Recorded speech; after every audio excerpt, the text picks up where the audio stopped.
अवांजी समातुन ताईं radio voice of Sindh London.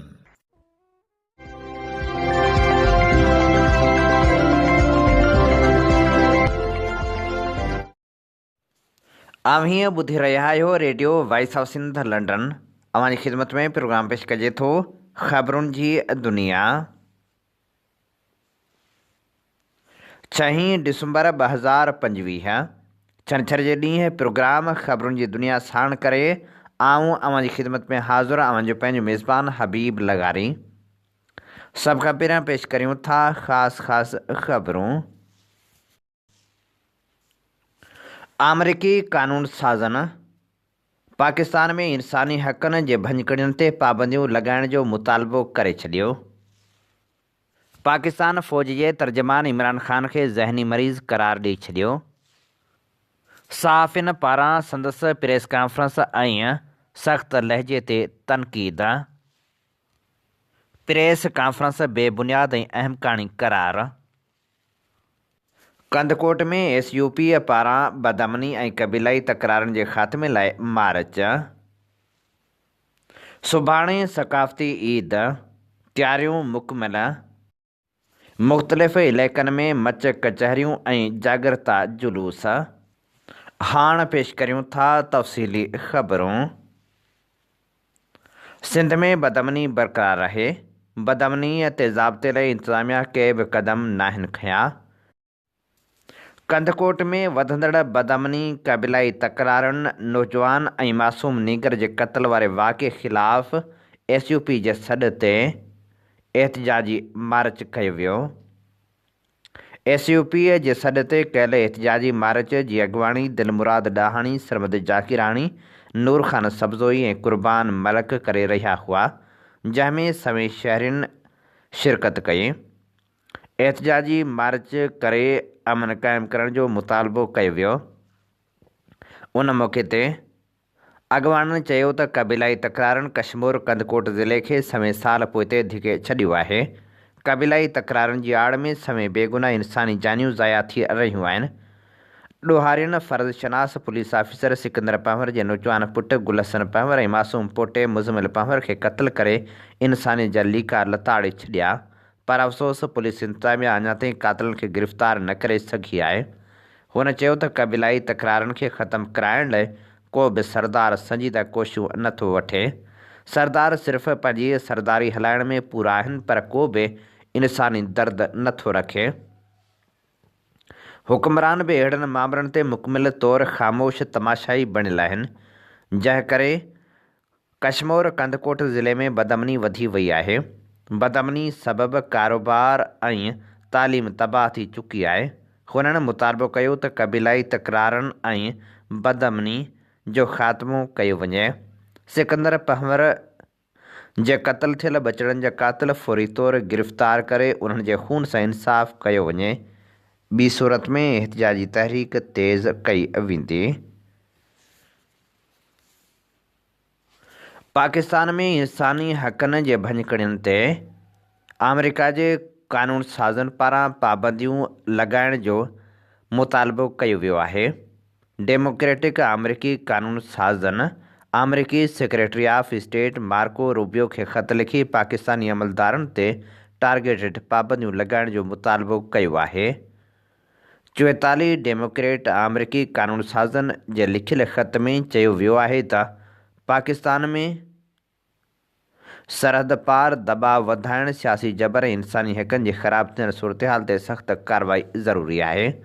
हीउ ख़त कांग्रेस वुमेन परमेला जेपान ऐं कांग्रेस मैन ग्रेग कीज़ार जी सरबराही में लिखियो वियो, जंहिंमें वज़ीर-ए-आज़म शहबाज शरीफ़ ऐं army chief field marshal Syed Asim Munir जे दौरे हुकूमत में इंसानी हक़नि जे भञकड़ियुनि जे ज़िम्मेवार अमलदारनि ते वीज़ा बैन ऐं असासनि जी मजमंदी जहिड़ियूं पाबंदियूं लॻाइण जो मुतालबो कयो वियो आहे। कानून साज़नि मूजिबि पाकिस्तान वधंदड़ आमराणे बहिरान खे मुंहुं ॾेई रहियो आहे, जिते मुख़ालिफ़ धुर जा अॻुवान बग़ैर इल्ज़ाम जे क़ैद आहिनि।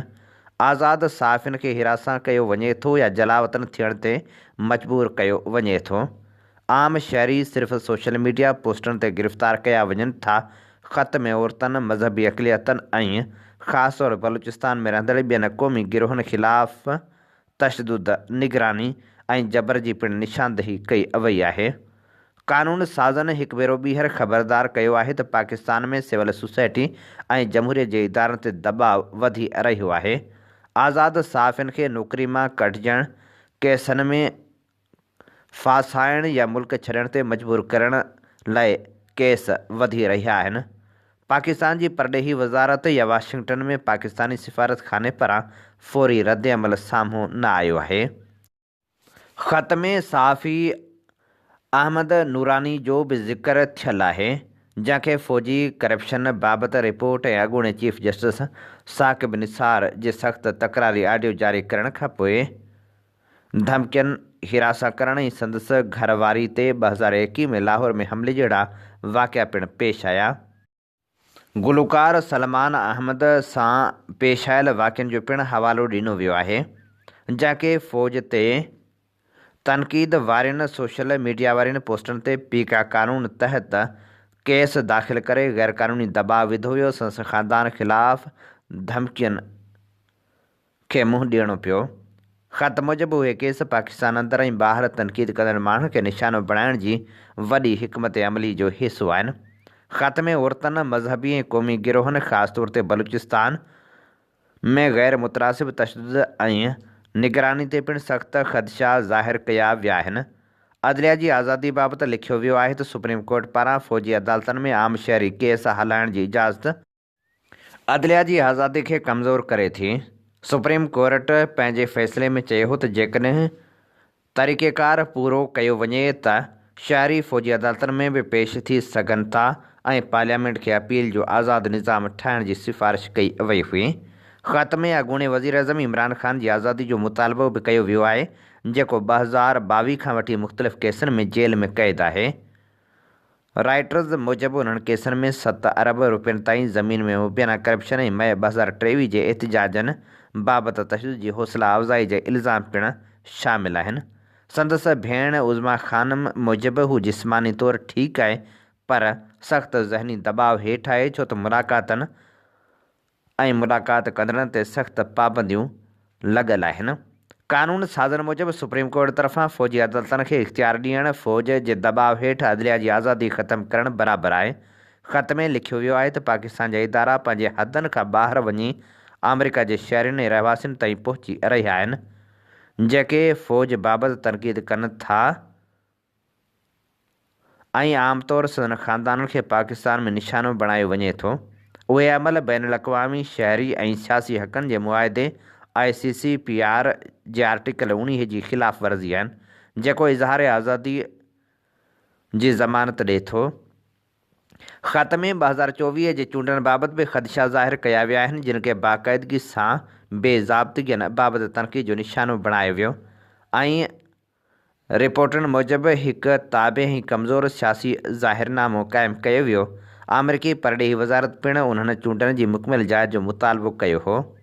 वकील मिर्ज़ा शहज़ाद अकबर ऐं कारकुन महलाका समदानी हिन ख़त खे सोशल मीडिया ते शेयर कंदे इंसानी हक़नि जे भञकड़ियुनि ते ज़िम्मेवार माण्हुनि ख़िलाफ़ मुतालबो कयो आहे। कानून साज़नि सेक्रेटरी ऑफ स्टेट खां 17 डिसंबर ताईं बाक़ाइदे लिखत में जवाबु घुरियो आहे, जंहिंमें मौजूदा या मौजूदा पाबंदियुनि बाबति वज़ाहत तहत मुमकिन कार्रवाइनि ऐं उहो त अमेरिका कीअं उन्हनि माण्हुनि जे तहफ़ुज़ खे यकीनी बणाए रहियो आहे जेके पाकिस्तान सां लाॻापियल हिरासायुनि जो निशानो बणिजनि था। ख़त जे आख़िर में अमरीकी कानून साज़नि ज़ोर ॾिनो आहे त अमेरिका हर मुल्क लाइ साॻिया इंसानी हक़नि जा मयार लागू करे। हीउ ख़त 44 डेमोक्रेटिक मेंबरनि जे सहीनि सां जारी कयो वियो, जिन में Pramila Jayapal, Greg Casar, James McGovern, Rashida Tlaib, Maxine Waters ऐं अल्हान उमर शामिल आहिनि। पाकिस्तान जी परॾेही वज़ारत ऐं वाशिंगटन में सिफ़ारतखाने तरफ़ां अञा ताईं को बयानु जारी न कयो वियो आहे। तजिएकार चवनि था त जेतोणीकि पाक अमेरिका लाॻापा इक़्तिसादी ऐं वापारी मामलनि ते जारी आहिनि, पर हीउ ख़त अमरीकी कांग्रेस अंदरि वधंदड़ ख़दशनि खे ज़ाहिर करे थो।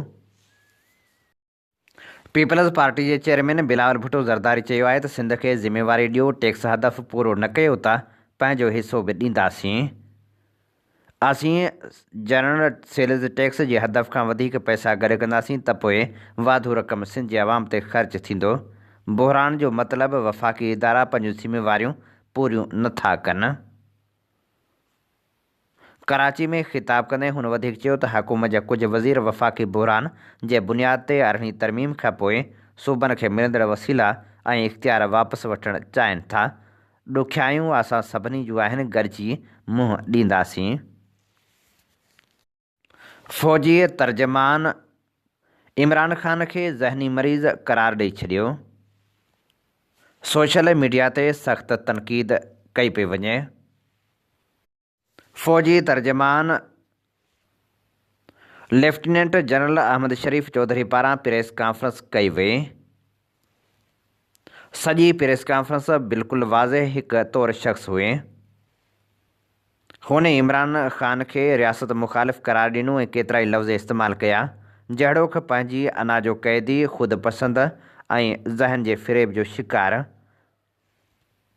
एतिरे ताईं जो हुन खेसि ज़हनी मरीज़ पिणु करार ॾिनो। जीअं त हुन नालो न खंयो, पर ॿुधंदड़ ऐं ॾिसंदड़ प्रेस कॉन्फ्रेंस जी शुरूआति खां ई सम्झी वेठा त ॻाल्हियूं अॻूणे वज़ीर आज़म इमरान ख़ान ख़िलाफ़ थी रहियूं आहिनि। प्रेस कॉन्फ्रेंस दौरान इमरान ख़ान जे भेनरनि जा भारतीय चैनल खे ॾिनल इंटरव्यू बि ॾेखारिया विया ऐं हिक स्लाइड में दावा कई वई त इमरान ख़ान सां मनसूब एक्स अकाउंट जा पैगाम भारतीय ऐं अफ़गानी अकाउंटनि तरफ़ां फैलाया वञनि था। तर्जमान चयो त जेकॾहिं को पंहिंजी अना या ज़हन जे फ़रेब में अची हथियारबंद फ़ौज जी क़यादत ते हमला करे थो त पोइ असां बि सख़्ती सां जवाबु ॾींदासीं, उन में कंहिंखे शक न हुजे। पाकिस्तानी सोशल मीडिया ते केतिरनि ई माण्हुनि हिन प्रेस कॉन्फ्रेंस ते पंहिंजा राया ॾिना। कुझु माण्हुनि उनखे जारहाणो चयो, जॾहिं त कुझु लाइ उनजो लहजो बिल्कुलु वाज़े हो। ज़ुल्फ़ी बुख़ारी जो चवणु हो त हार्ड स्टेट जी चमड़ी तमामु बारीक आहे। हीअ बिल्कुलु बेबुनियाद ऐं अहम कहाणी प्रेस कॉन्फ्रेंस हुई। शाहिद खटक तनज़ कंदे चयो त प्रेस कॉन्फ्रेंस जो मौज़ू इमरान ख़ान। प्रेस कॉन्फ्रेंस जो इख़्तिताम असांजो सियासत सां को वास्तो नाहे। तलत हुसैन लिखियो त हाणे अंदाज़नि लाइ कुझु बि न बचियो आहे। ॾींहुं अची वियो आहे त नवाज़ लीग, पीपल्स पार्टी ऐं हुकूमत फ़ैसिलो कनि त हू कहिड़े पासे बीहंदा। रियाज़ुल हक़ चयो त हीअ प्रेस कॉन्फ्रेंस नामुनासिब हुई। हुकूमत तव्हांजे लाइ करे सघे थी, पर इदारो अहिड़ी खुलियल ऐं सख़्त लहजे में ॻाल्हाए इहो मुनासिब नाहे। ॿियनि सहाफ़ियुनि कारकुननि बि लहजे, लफ़्ज़नि ऐं अंदाज़ ते एतिराज़ु कयो। अमार अली लिखियो त मुल्क उन्ही मोड़ ते अची पहुतो आहे जिते तनक़ीद खे क़ौमी सलामती जो ख़तरो सम्झो पियो वञे। मुबशर ज़ैदी यादि ॾियारियो त इमरान ख़ान खां अॻु बि फ़ातिमा जनाह, बाचा ख़ान, बुगटी, बेनज़ीर, नवाज़ शरीफ़ खे मुल्क लाइ ख़तरो करार ॾिनो वियो। सरल चयो त हू हिक ॻाल्हि में सही आहिनि, तव्हां हर वक़्तु हर कंहिंखे बेवकूफ़ नथा बणाए सघो।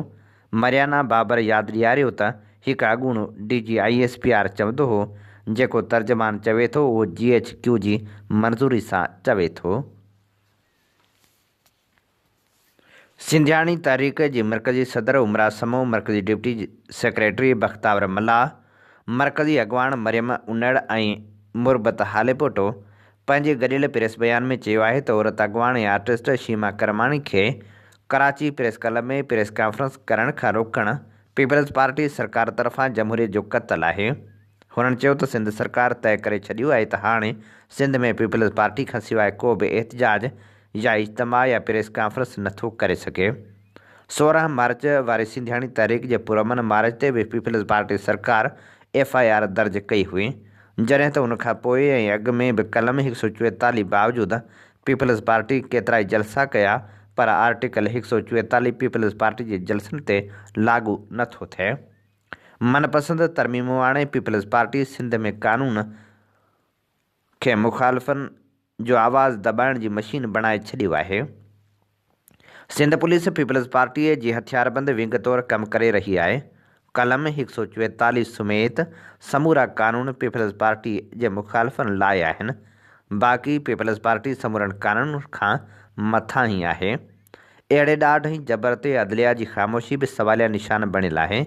आइनी बेंचनि ऐं कोर्टनि तरफ़ां हुकूमत मुखालिफ़ हिकु बि फ़ैसिलो न ॾियणु अदलिया जी लाचारी ऐं बेवसी ज़ाहिर करे थो। कराची शहर में खुलियल मैन गटर में बारड़ी किरण जो हिकु ॿियो वाक़ियो साम्हूं अची वियो। मंगोपीर थाणे जे इलाइक़े गरम चश्मा यूसी नंबर 2 में निजी स्कूल जे पहिरें क्लास जी शागिर्दियाणी ओचितो खुलियल गटर में किरी पई। वाक़े वारे हंधां गुज़रंदड़ हिकु शहरी बारड़ी खे वक़्त ते खुलियल गटर मां कढी बचाए वरितो। बारड़ी जी सुञाणप अनाया अमीन जे नाले सां कई वई। खुलियल गटर 4 खां 5 फुट ऊनो हो, पर खुलियल गटर में पाणी जो वहिकिरो इंतिहाई घटि हो। ज़रीन मूजिबि बारड़ी मोकल खां पोइ ॿिनि ॿारड़ियुनि सां गॾु स्कूल मां घर वापसि वञी रही हुई त स्कूल जे ॿाहिरां ई खुलियल गटर में किरी पई। वाक़े खां फौरी बाद बारड़ी जा वालिदैन निजी स्कूल पहुची विया। हादसे जी इतला मिलण ते पुलिस बि वाक़े वारे हंधि पहुची वई। सिंध जे नाम्यारे रागी बेदल मसरूर सां संस वनी बीना मसरूर जे विछोड़े ते ताज़ियत जो सिलसिलो जारी आहे। सिंध यूनाइटेड पार्टी जे मरकज़ी सदर ऐं सिंध एक्शन कमेटी जे सरवाण सैयद ज़ैन शाह सचल ॻोठ कराची में सिंध जे क़ौमी रागी बेदल मसरूर सां संस वनी बीना बेदल मसरूर जे विछोड़े ते संदसि घर पहुची ताज़ियत कई। ताज़ियत कंदे सैयद ज़ैन शाह चयो त अदी बीना जो विछोड़ो संदसि ख़ानदान लाइ निहायत ॾुखोईंदड़ आहे। हुन जो वधीक चवणु हो त बीना मसरूर सिंधी आर्ट ऐं अदब में निहायत मानायती शख़्सियत हुई। संदसि किताब ऐं संदसि मशहूरु ड्रामो हथे गुल मेंदी अॼु बि सिंधी क्लासिक में ॻणिया वेंदा आहिनि। उन मौक़े ते सैयद ज़ैन शाह जो चवणु हो त महीनो अॻु बेदल जे घर मां फुर जो वाक़ियो पिणु थियो, पर अॼु ताईं सिंध पुलिस संदसि फुर थियल रक़म रिकवर नाहे कराए सघी। हुन IG सिंध खां मुतालबो कयो त बेदल मसरूर जे घर मां फुर थियल रक़म वापसि कराए ॾोहारियुनि खे कानून जे कटहरे में आंदो वञे। सिंध यूनाइटेड पार्टी तालके काज़ी अहमद जी बाडी जो इजलास तालके काज़ी अहमद जे सदर मोहसिन राहू जी सदारत हेठि थी गुज़रियो। काज़ी अहमद तालके जी बाडी मुकमिल कई वई, जंहिंमें सदर मोहसिन राहू, नाइब सदर रियाज़ Ali Kake Poto, secretary Khadim Hussain Unar, deputy secretary Aftab Ahmed Gabol, information secretary लाइ ख़ालिद ओठो खे मुक़ररु कयो वियो। सिंध यूनाइटेड पार्टी तालके काज़ी अहमद तरफ़ां 7 डिसंबर ते नवाब वली महमूद खां सिंधु दरिया ताईं सक़ाफ़ती रैली कढण जो पिणु ऐलान कयो वियो। सिंध जे मुख़्तलिफ़ शहरनि में सक़ाफ़ती ईद जूं तयारियूं मुकमिल कयूं वियूं आहिनि। सुभाणे सक़ाफ़ती ॾिहाड़ो जोश ऐं जज़्बे सां मल्हायो वेंदो। सिंध तरक़ी पसंद पार्टी पारां सक़ाफ़ती ॾिहाड़ जे सिलसिले में जैकमाबाद में जागरता रैली कढी वई। रैली अब्दुल मजीद सरकी, निज़ाम मस्तोई, अब्दुल गफ़ूर थईम, अब्दुल नबी मगसी, मोहम्मद उमर सोलंगी, ख़ादिम सरकी ऐं ॿियनि जी अॻुवाणी में कढी वई। रैली में शरीक शहरियुनि शहर जो गश्त करे जीए सिंध जीए सदा जीए जा नारा हंया, जॾहिं त माण्हुनि सिंधी टोपी ऐं अजरक पाए सक़ाफ़ती वेस ओढे पेरिस क्लब आॾो पहुची क़ौमी गीतनि ते रक़्स करे ख़ुशियुनि जो पिणु इज़हार कयो। उन मौक़े ते अॻुवाणनि ख़िताब कंदे चयो त सिंध मुख़्तलिफ़ मसइलनि जे वर चढ़ियल आहे। बदअमनी, धारियुनि जी आबादकारी ऐं मंशात मुख्य मसइला बणियल आहिनि। धारियुनि जी आबादकारी सबबि असल सिंध जे रहाकनि जे हक़नि ते धाड़ा लॻी रहिया आहिनि। हुन चयो त बदअमनी सबबि शहरी तोड़े ॻोठाणा ॻणती में वरितल आहिनि। शहरियुनि ऐं ॻोठाणनि जो जान ऐं माल महफ़ूज़ नाहे। मंशात बि अहम मसइलो बणियल आहे। अफ़गानी पठाणनि मंशात जा अॾा क़ाइमु कया आहिनि। मंशात स्मगलिंग करे सिंध में आंदो वियो आहे, जंहिं सबबि नौजवान नस्ल तेज़ी सां मंशात में मुब्तला थिए थो, पर सरकार मंशात फ़रोशनि ख़िलाफ़ कार्रवाई करण लाइ तयारु नाहे। हुननि मुतालबो कयो त मंशात खां सिंध खे पाक कयो वञे। समाजी बुरायुनि जे ख़ात्मे लाइ बि किरदारु अदा करण जी ज़रूरत आहे। सिजावल में पिणु मंशात खां इनकार, ज़िंदगी सां प्यार, सिंध में अफ़गानी धारिया नामंज़ूर जे उनवान सां एहतजाजी रैली कढी वई। एहतजाजी रैली जी अॻुवाणी मोहम्मद अशरफ थहीम करे रहियो हो, जॾहिं त सियासी समाजी अॻुवाणनि वॾे अंग में शिरकत कई। अॻुवाणनि ख़िताब कंदे चयो त सिंध खे धारियुनि खां पाक कयो वञे। रैली में मोहम्मद अशरफ थहीम, मोहम्मद इस्माइल जत, मुमताज़ अली लगारी, परवेज़ सिंधी, मोहम्मद जुमन सिंधी ऐं ॿियनि वॾे अंग में शिरकत कई।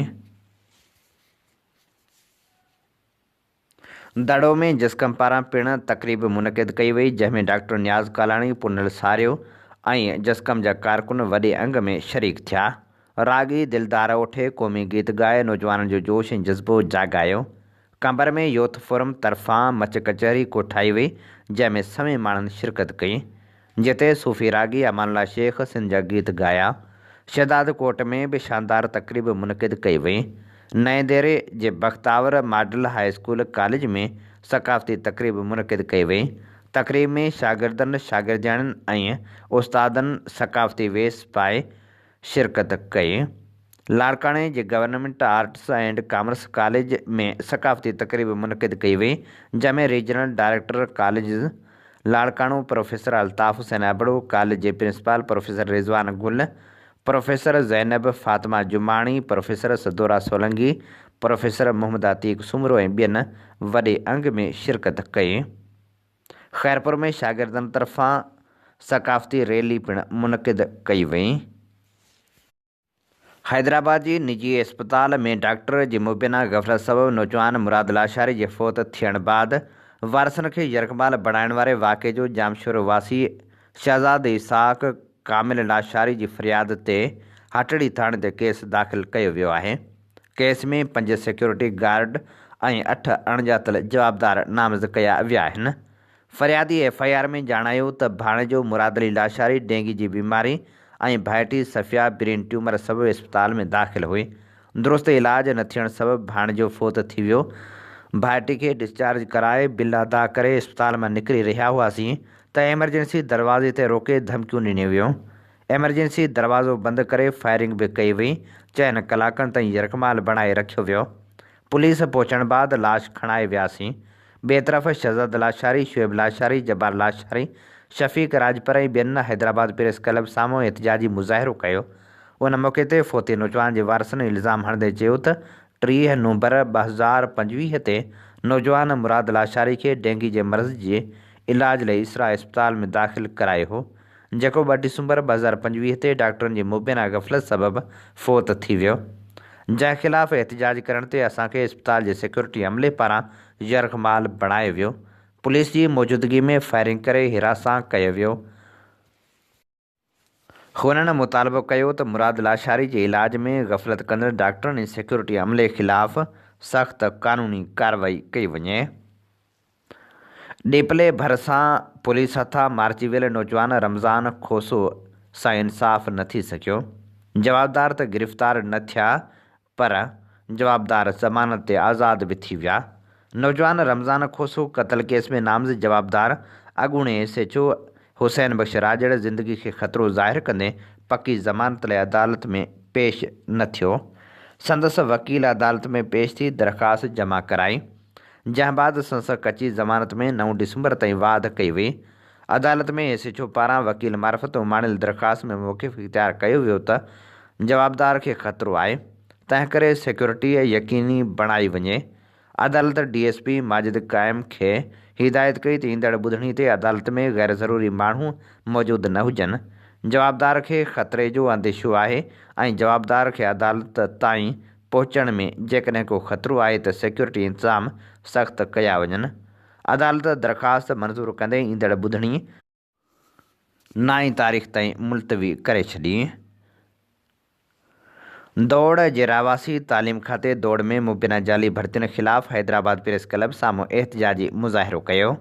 दौड़ वासी मोहम्मद यूनुस इल्ज़ाम हयो त तालीम खाते दौड़ में मुबैना जाली डोमिसाइल ते पंजाब जे शहर ओकाड़ा वासी सुहेल अहमद JST ऐं पंजाब वासण रिमशा गुल HST भर्ती थियल आहिनि।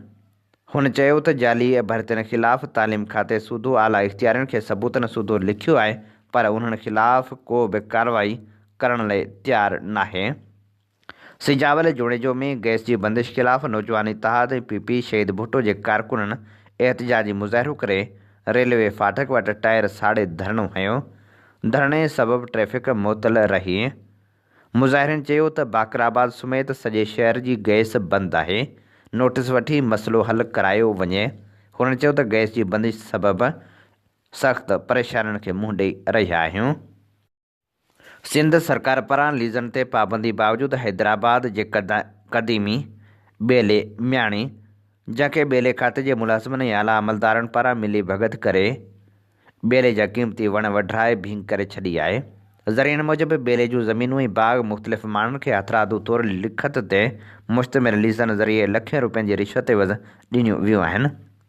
ज़रियनि जो इहो बि चवणु आहे त बेले खाते जा मुलाज़िम डिस्ट्रिक्ट फॉरेस्ट ऑफिसर ऐं कंज़र्वेटर ऑफिसर मिली भगत करे म्याणी फॉरेस्ट खे तबाह ऐं बर्बाद करे रहिया आहिनि, पर कोई बि पुछण वारो नाहे। इलाइक़े जे सान्याहवंदनि सियासी समाजी अॻुवाणनि बेला बचायो कमेटी अॻुवाण ज़ैन दाऊद पोटो एडवोकेट महबूबा आज़ाद पारां बेले खाते सां लाॻापियल आला इख़्तियारनि खां मुतालबो कयो वियो आहे त म्याणी बेले मां ग़ैर क़ानूनी तौरु वणनि जी वाढी वारो सिलसिलो रोकरायो वञे। शहदादपुर में 11 वरहनि जी निगरी जी नंढी उमिरि में शादी ख़िलाफ़ पटिशन दाख़िल, अदालत पारां केस दाख़िल करण जो हुक्म। फरियादी ख़ुदाबख्श ख़ासकली पंहिंजे वकील एडवोकेट फरीद ख़ान मार्फत एडिशनल सेशन जज वन टंडो आदम जी अदालत में 11 वरहनि जी धीअ जी नंढी उमिरि में शादी ख़िलाफ़ Sindh child marriage restraint act 2013 जे कलम तहत पटिशन दाख़िल कराईंदे मौक़िफ़ इख़्तियार कयो त संदसि 11 वरहनि जी धीअ हलीमा कुझु ॾींहं अॻु घरां लापता थी वई हुई, जंहिं बाद मालूम थियो त संदसि धीअ खे वरगलाए निकाह कयो वियो आहे। फरियादी मूजिबि हिन गैर क़ानूनी शादी में अयाज़ अली, गुलण, ग़ुलाम कादर, माही ख़ान ऐं उमेद अली शामिल आहिनि। फरियादी ख़ुदाबख्श जो चवणु हो त नंढी उमिरि जी ॿारड़ी खे पंहिंजी ज़िंदगी गुज़ारण जी सलाहियत न आहे, तंहिं करे अहिड़ी शादी इस्लामी ऐं क़ानूनी ॿिन्ही तौरु जुर्म आहे। अदालत में फरियादीअ जे वकील एडवोकेट फरीद ख़ान दलील ॾींदे चयो त सिंध चाइल्ड मैरिज एक्ट तहत नंढी उमिरि जी निगरी सां शादी कराइण ते घोट, निकाह ख़्वाह ऐं जांजनि ख़िलाफ़ कार्रवाई ज़रूरी आहे। उहो हिकु नाक़ाबिल ज़मानत ॾूह आहे जंहिंजी सज़ा 3 साल क़ैद ऐं ॾंड आहे। मोज़िज़ अदालत दलीलनि बाद SHO तालका थाणा टंडो आदम खे हुकुम ॾिनो त मुलविस जवाबदारनि ख़िलाफ़ FIR दाख़िल कई वञे। ॿिए पासे एडवोकेट फरीद ख़ान वधीक चयो त जेकॾहिं अहिड़ी गैर क़ानूनी शादी थियण जो ख़दशो मौजूदु हुजे त मुतासिर धुर अदालत सां रुजू करे शादी रोकराए सघे थी। घोटकी म्यूनिसिपल कमेटी मां बरतरफ़ थियल मुलाज़िमनि पंहिंजी बहाली लाइ मीर मोहम्मद सुमरो, सिकंदर कलवड़, किफ़ायत घोटो, गौसबख्श महर, हफ़ीज़ लोलाई, औरंगज़ेब चना ऐं ॿियनि जी अॻुवाणी में एहतजाज जारी रखियो। एहतजाजी मुज़ाहिरो करे अलामती बुख हड़ताल कई वई। उन मौक़े ते मुतासिर नौकरियुनि तां बरतरफ़ीअ ख़िलाफ़ तोड़े पघारूं न ॾियण ख़िलाफ़ नारेबाज़ी करे रहिया हुआ। मुलाज़िमनि जो चवणु हो त असां 2 महीननि खां पंहिंजे मुतालबनि जी मंझता लाइ सरापा एहतजाज बणियल आहियूं। मुसलसिल एहतजाज बावजूदि इक़्तिदार में वेठल निमेदनि ऐं वसवारनि असांखे मायूस कयो आहे। हुन चयो त असांजा ॿार बचा केतिरनि ई वरहनि खां बुखूं काटण ते मजबूर आहिनि, जॾहिं त केतिरा ई बरतरफ़ मुलाज़िम इलाज न थियण ऐं बुखनि सबबि लाॾाणो करे विया। घोटकी जे चूंडियल निमेदनि पिणु नौकरियुनि तां बरतरफ़ करण वारे अमल खे नाजाइज़ी करार ॾींदे नौकरियुनि ते बहाल करण जा वाइदा कया, जेके बि वफ़ा नाहिनि थी सघिया। एहतजाज कंदड़नि घुर कई त असांखे फौरी तौरु बहाल कयो वञे ऐं पघारूं ॾेई परेशानियुनि खां बचायो वञे। GDA जे सेक्रेटरी जनरल डॉक्टर सफदर अब्बासीअ ॾोकरीअ जे मुख़्तलिफ़ इलाइक़नि जो दौरो कयो, जिते हुन बखोदेरो में अफ़सर जतोई, गुलाब जतोई, मेहराबपुर में रईस अहमद ख़ान जतोई सां तज़ियतूं पिणु कयूं। ॾोकरी में फ़याज़ मुनीर सुमरो, अकबर चना जे पुटु क़ासिम चना ऐं नूर जतोई सां संदसि माउ जी वफ़ात ते तज़ियत पिणु कई। उन मौक़े ते डॉक्टर सफदर अब्बासी चयो त पीपल्स पार्टी 17 सालनि खां सिंध ते हुकूमत करे रही आहे। तारीख़ में कॾहिं बि माण्हुनि जी हालत एतिरी ख़राबु न रही आहे जेतिरी हींअर आहे। पीपल्स पार्टी हमेशह इक़्तिदार ख़ातिर सिंध खे क़ुर्बान कयो आहे। अॼु माण्हू मुश्किलातुनि खे मुंहुं ॾियण ते मजबूर आहिनि। तालीम हुजे, सिहत हुजे या ड्रेनेज सिस्टम, सिंध जो हर शहर तबाह ऐं बर्बाद आहे। हुन चयो त मां हिन फारम 47 हुकूमत खे गटरनि जी हुकूमत सॾियां थो। हुन चयो त हर शइ जूं क़ीमतूं, चाहे खंडु हुजे, अटो हुजे या पेट्रोल, आसमान सां ॻाल्हियूं करे रहियूं आहिनि। हुक्मरान सिर्फ़ु आवाम खे कूड़ी तसली ॾियण में मसरूफ़ आहिनि। हुन चयो त पाकिस्तान सभ खां अॻु में अचे थो, पर हर को पंहिंजे लाइ परेशान आहे, को बि मुल्क जी बहितरी लाइ कमु नथो करे। उन मौक़े ते डॉक्टर सफदर अब्बासी सां मंज़ूर अब्बासी ऐं ॿिया पिणु गॾु हुआ। सिंध पुलिस में भर्तियुनि लाइ इम्तिहान पास कंदड़ नौजवाननि खे ऑफर ऑर्डर न मिलण ख़िलाफ़ टेस्ट पास कंदड़ उमेदवारनि पारां मोरो प्रेस क्लब अॻियां एहतिजाजी मुज़ाहिरो करे नारेबाज़ी कई वई। एहतिजाजी मुज़ाहिरे जी अॻुवाणी वकार कोराई, आशिक़ हुसैन कोराई, सैयद मुर्तज़ा शाह, उबैदुल्ला चांडियो, आदम बुघियो ऐं ॿिया करे रहिया हुआ। उन मौक़े ते मुज़ाहिरनि जो चवणु हो त असां वॾा ख़र्च करे फिज़िकल टेस्ट, लिखत वारी टेस्ट ऐं इंटरव्यूज़ समेत सभु मरहला मुकमिल कया आहिनि, पर उन जे बावजूदि सिंध हुकूमत असांखे ऑफर ऑर्डर जारी नथी करे, जेको अमल सरासर नाइंसाफ़ी ते ॿधलु आहे। सिंध हुकूमत कंहिं बि क़िस्म जी वज़ाहत ॾियण लाइ तयारु न आहे, जंहिं सबबु असां टेस्ट पास उमेदवार शदीद परेशानी जो शिकार आहियूं। एहतिजाज दौरान मुज़ाहिरीन वॾे वज़ीर ऐं IG सिंध खां मुतालबो कयो त जल्द खां जल्द मसइलो हल कयो वञे ऐं असांखे ऑफर ऑर्डर जारी कया वञनि। समूरी सिंध जे शहरनि जी फरीदाबाद ऐं भरपासे में स्कूली शागिर्दनि ऐं शागिर्दियाणियुनि पारां 7 डिसंबर ते सक़ाफ़ती ॾिहाड़ो भरपूर नमूने सां मल्हाइण जो ऐलान कयो आहे। ज़ामिन जतोई, फ़हमीदा, हलीमा, बिस्मा, काशिफ़ ऐं ॿिनि जो चवणु आहे त सक़ाफ़ती ॾिहाड़े खे ईद वांगुरु मल्हायो वेंदो। सोभोदेरो तालुक़े में इंतिज़ामी नाहिरी सबबि LPG गैस जा दुकान गुतियल आबादी वारनि इलाइक़नि में क़ाइमु। इंतिज़ामिया पारां आबादी वारनि इलाइक़नि में खुलियल दुकान ॿिए हंधि मुंतक़िल करण जा नोटिस जारी करण बावजूदि अमल थी न सघियो। वेगननि में गैस सिलेंडर पिणु इस्तेमालु करण सबबि हज़ारे इंसानी जानियूं दाव ते लॻल। ज़िले इंतिज़ामिया अघोर निंड सुतल। सान्याह वंदन चयो आहे त गैस सिलेंडर विकिरो कंदड़ दुकाननि खे आबादी वारनि इलाइक़नि खां परे रखियो वञे। मुख़्तलिफ़ रस्तनि ते हलंदड़ वेगननि जी बि चेकिंग कई वञे। हीअ असीं अवां जी ख़िदमत में पेश करे रहिया हुआसीं ख़बरूं। इन्ही ते ई प्रोग्राम ख़बरुनि जी दुनिया पुॼाणी ते पहुचे थो। पंहिंजे मेज़बान हबीब लगारी खे ॾींदा इजाज़त। जॾहिं पेर तेॾहिं ख़ैर। अवां जी समातुनि ताईं radio voice of Sindh London